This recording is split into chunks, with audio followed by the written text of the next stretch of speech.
All right, so we're gonna pull the motor. It's kind of a mess right now. Got basically everything disconnected I need to. I'll pull that power steering pump with the bracket, lay it to the side.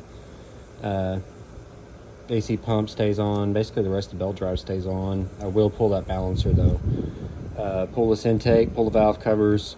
I'll set some metal valve covers I have off of an LLT on here to protect the cams and stuff. I'll pull the motor. Got the fuel line disconnected. High pressure pump, all that good stuff will stay on the motor. Here, let me pull this aside. So the harness stays in the bay. This fuel line and the high pressure pump will stay on the motor. Got the valve covers, everything disconnected, but got everything up top pretty much ready, and then other than the intake and shit. But down here, I've got everything out of the way. Exhaust is gone. Both the headers are off. I've got my trans cooler disconnected. About to undo the shifter, and then you can see how trans tunnel set up. Which I'm still looking. I'm kind of thinking about doing a one-piece drive shaft eventually. I'll probably wait till this one breaks, but or acts like it's gonna break.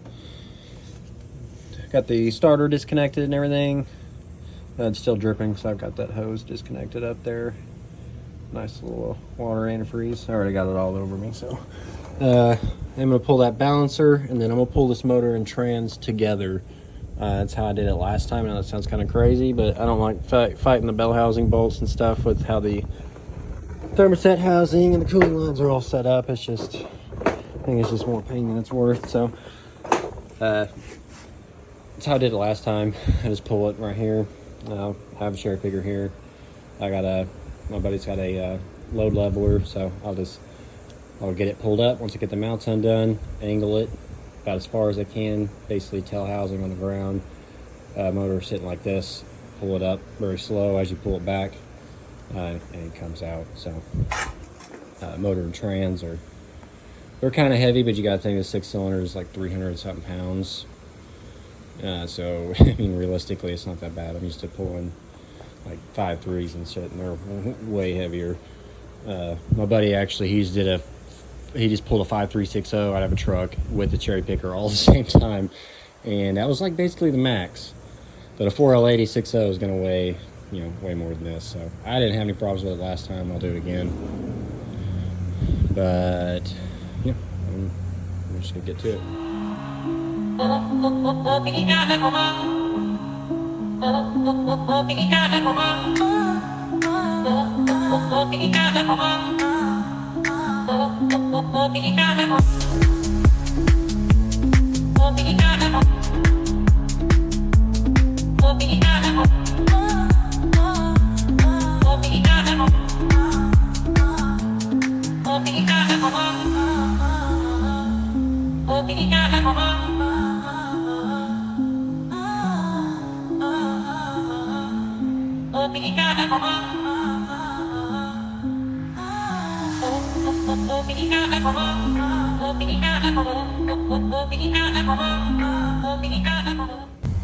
Okay, got the block tore down here, but still got a little bit more cleaning up to do, gasket services and stuff, but the block's mostly clean. This is the pickup. All right, so this is where it picks up out of the pan. This hole right here, this goes through the block right here, takes your pickup to on the pan. This is the feed here, and oil is the fluid. So it's good to just look at how good do you think the fluid flow is through this feed hole. You had to guess how bad that knocks off right there. I mean, you see that's like a straight cut, half that port almost. They didn't smooth that out at all. And in there, just looks raggedy. Go on this side. Let me look at it here. I don't know if I'm gonna be able to see it on the camera. The light's tripping it out anyways. Can't really see it on the camera, but it's pretty burred up on the backside too. Just kind of ugly. So I'm gonna try smoothing this out in here a little bit without taking too much meat off. I want to be careful because this is also, you know, main cap. So, but I feel like I can definitely improve that. Will I have any science to prove this? Absolutely not. But there's just no way that's good for flow. And these oils, or these motors, rely on oil pressure. So, and good oil flow, clean oil. So, this ain't no old small block 350 where you can just run the same shit in it for 20,000 miles as long as it's full. These things need good oil. So, I'm gonna try working that a little bit and see what happens. All right, so just got done doing basically the rough cut of it. I'm gonna polish this up a little bit in here, but let me try to get this to focus. So let's see, you can see here now, this is a lot. This opened it up quite a bit actually. I was able to get quite a bit off on the inside there and smooth out that edge, and then the big flat surface that was coming out. I didn't cut the whole thing off just because it's probably better to leave some meat there, but I just kind of shaped it a little bit more so it's a lot more of a round. Hopefully you can see a little bit better from this angle. So there's still a little bit of a lip in there, but I mean, you can see this is a lot smoother than it was. So I'll polish this up to really smoothen it out, and it should be good. All right, so I got the block mostly cleaned up here. Already pressure washed, degreased. I deburred the whole block. I also did a little bit of work here in the oil pickup and the oil feed. I did not port these, I just smoothed them, and I did kind of shape the feed inside of here some because it's just really jaggedy and shitty looking factory. So clean that up, deburred everything. So pretty much ready now. I think I've got all the aluminum shavings out of it. So I'm gonna finish cleaning up just a few more things like this timing cover face and such. But I do have a different crank in there to solve my crank issues I was experiencing. So I just have some standard King mains, which I've never had problems with the main bearings, it seems like. I was going to go with some coated mains, some nicer coated mains, but I just kind of felt like I didn't need to. I ran non-coated the last 2 times. These are really affordable bearings. Let me see if I can get the part number here for you. Just standard mains, so from King. These are factory LF4 bearings. You can only get these in a standard size, at least that I found. These are a factory coated bearing, and I don't know exactly what all these are made out of, but I can tell just by eyeballing it that this is a lot better quality than those dollar store rod bearings I ran last time. So, which I probably shouldn't have done for something like this anyways, but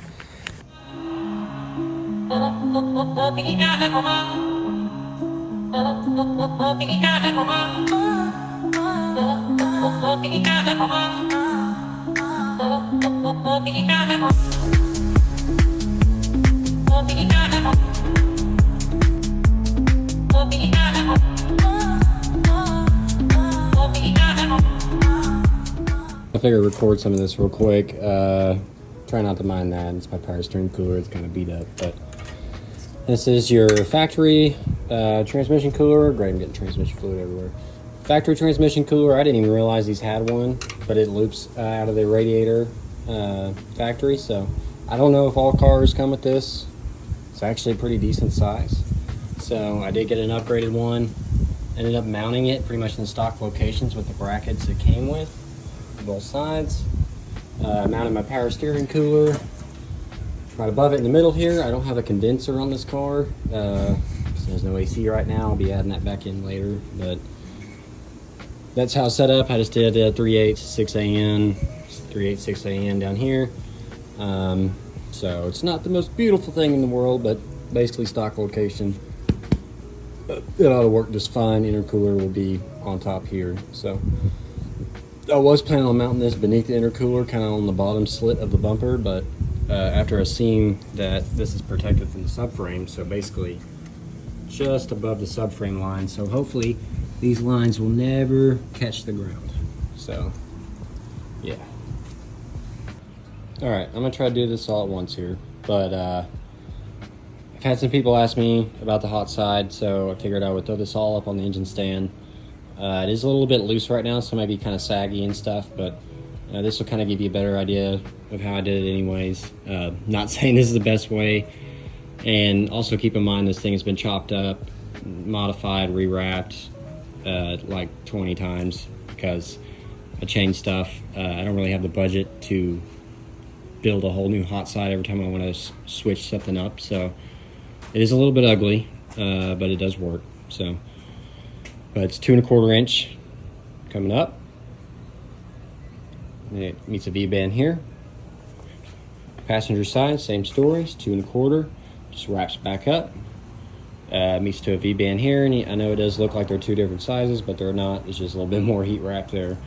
But because I've redone parts of this before, this has a 2 1/2 inch section right through here, and that's because the intake peak is right here in the middle, where the map sensor is. This is 2 1/2 inch that I ovaled, so I squished it to oval it some, so it looks more round because the heat wrap, but it's really not. The heat wrap makes a huge difference. That's why I use it. I know people will hate it, and that's great.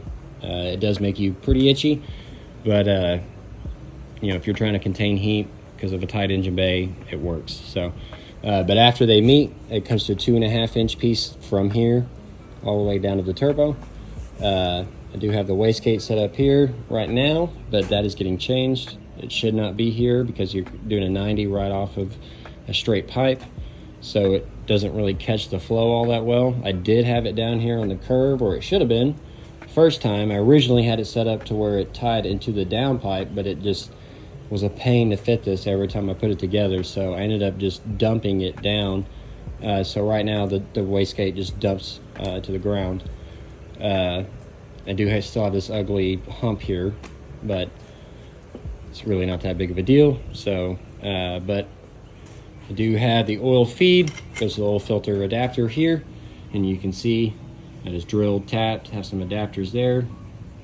So it's great oil pressure. This canister is pressurized. So the oil drain, it just goes straight down. I just pulled the hose off, but kind of straight down to the timing cover here.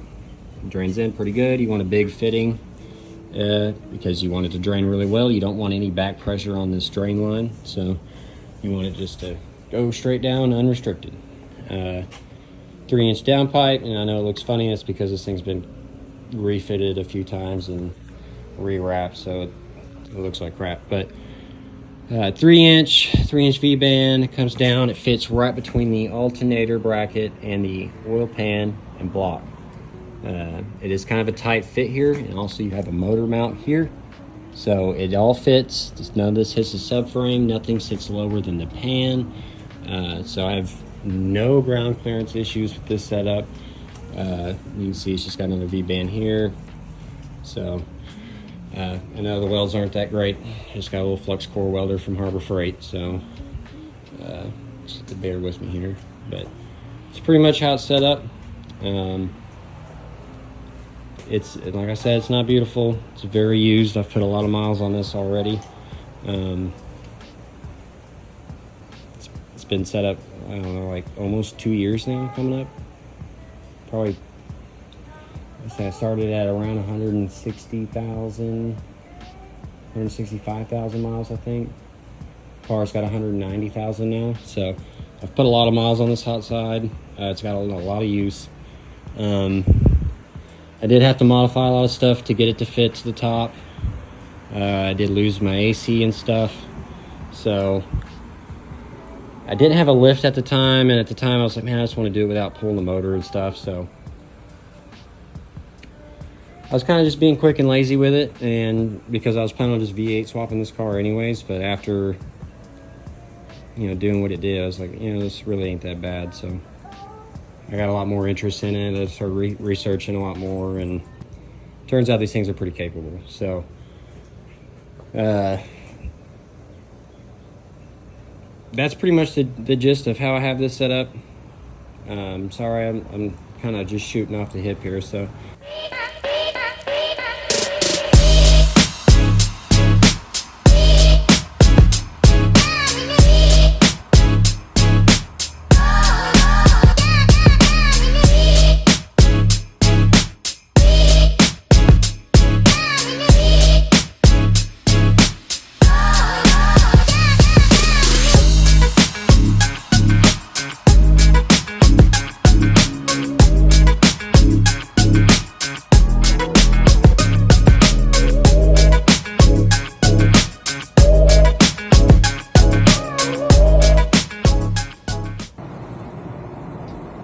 so I got a new camera set up. Got an Insta360, so I can actually start recording driving stuff a lot better.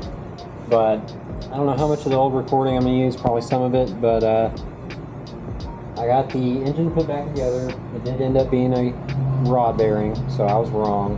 So, you know, shit happens. You're wrong sometimes. But, so I got that fixed.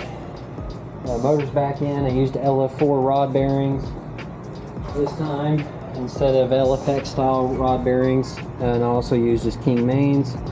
There is the part numbers for the bearings there. So, LF4 bearings just looks, it's a better bearing. So, moved to that. I got the downpipe off. I got the V-bands knocked loose. So I have the whole thing put back together. This is like the second or third time it's drove me crazy. I took pictures and videos this last time just to know I wasn't crazy and I have everything lined up. Because it keeps throwing cam codes. Well, it turns out they marked these phasers backwards. I compared them in the video that I took when I was putting it together this last time, and they are marked backwards, and I just took their word for it and I slapped it on there, and that was my own mistake. So I'm gonna try flip-flopping them, and that should fix the problem.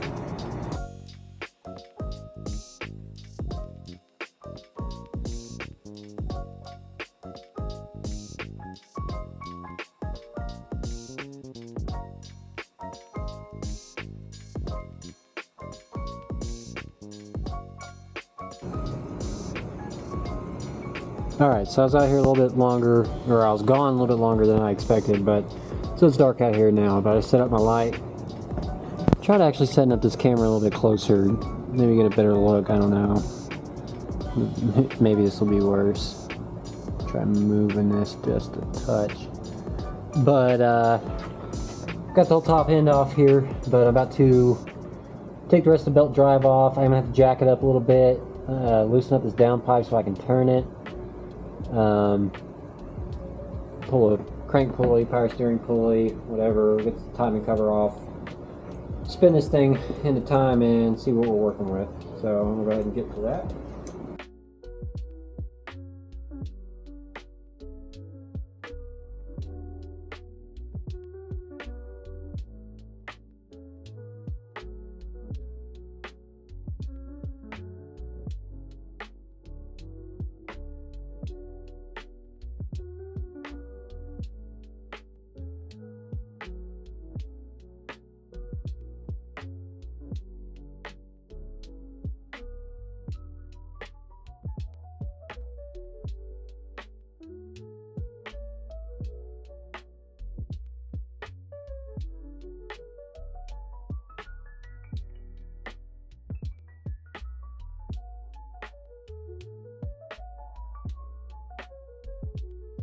Please.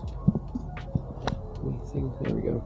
Alright, so pretty much where it's going to be sitting for now. I'm going to scrape this off camera real quick and then probably call it a night, but I'll come out here in the daylight and show what I did here, and it is looking like I had these phasers backwards. So you can see this one's highlighted for the right bank. I'm actually using it on the left bank. So, and that's okay. They just marked it wrong at the factory, you know. Well, you know, they're probably making 50 cents an hour anyway, so can't really be too mad at them. But it's my own mistake. So always check that when you're doing these cam phasers. You make sure the right one is on the right side. There's pictures online you can compare to when they are correct versus what you got. So just make sure, if you buy them from GM, they have separate boxes and they're marked and all that good stuff, and it's a lot easier to tell them apart. And GM's more consistent about making sure you got them marked right. So, because each one has both timing marks, it's just which one they actually use on each bank. So I know, yeah. So there you go. But so yeah. All right, so. I kind of forgot to record quite a bit of that. Sorry about that. So I got about together now. I'm gonna go ahead and set this hot side on, try to get this wrapped up, and test it out, see what's going on.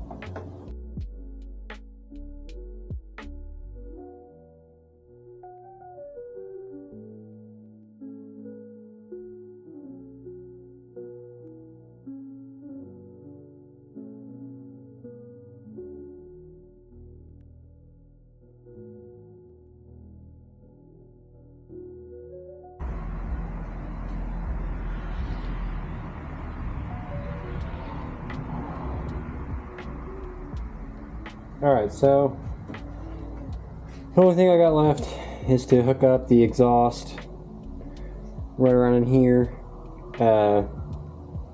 Should be good to go. I gotta do fluids too, so I'm not gonna record me doing the fluids or the exhaust down there because it's boring and I don't have a good way to record it. So I'll fill it up, oil, coolant, drain the oil that's out of there because it's got coolant in the oil. So because I changed the cover, coolant dropped in, so I'll change that. I already changed the filter. I didn't get that when recording, but we back with startup.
For the throttle body yet, so it is going to surge a little right now, but it is running.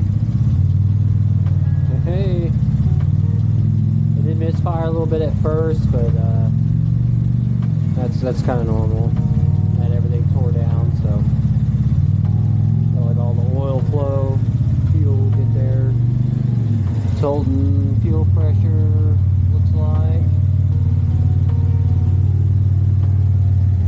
A small leak from this V-band, so I'm going to have to tighten that a little bit. But other than that, it's alright. Small stuff, but not bad. I have the exhaust dumped right now. I don't know if you can see that, but it's kind of deep. Interesting to see what it sounds like on the road. So yeah, I'm gonna probably let this idle for a minute, move it around some. I did kind of put it around the other day, so before I figured out that the cam phasers were messed up, so I just wanted to make sure it would shift out and everything. So there's that. AFR is actually looking pretty decent, steady right now. I didn't even change the oil life. How great is that? Service AC, 190,000. So anybody thinks I'm lying, this thing really got the miles on it. It looks pretty good though for the mileage. I've owned this car for almost 5 years now, coming on pretty close to 5 years. So I'm gonna turn this off for now, and hopefully updating the car. Maybe this will be the end of this video and I'll have the actual driving as a different update, but we're up and running, baby.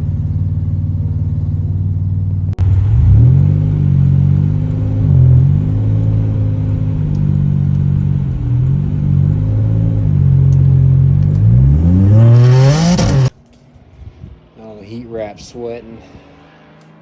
Oh, it's fucking steam.